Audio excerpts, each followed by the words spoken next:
So hey everyone, welcome back to another quick and very interesting tutorial, where in this quick tutorial I'm going to show you how you can set your default camera zoom to 35 mm. That is, if you know, that's for the professional photographer that they generally use.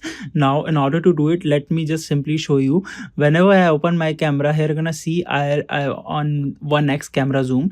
Now in order to do it, let me just quickly close the camera app. Now simply open the settings. In the settings, scroll down until you see this option of camera.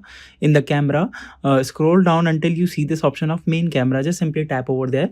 You can get these additional lenses as well of 28 mm and 35 mm. Now here, simply click on this option of default to 35 mm, that is 1.5x zoom.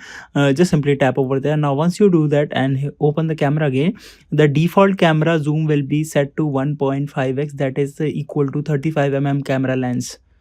Alright, so that's it for this tutorial. I hope this video will be helpful for you. Make sure to hit the like button and subscribe button for more such helpful and interesting tutorials. See you in the next one. Take care.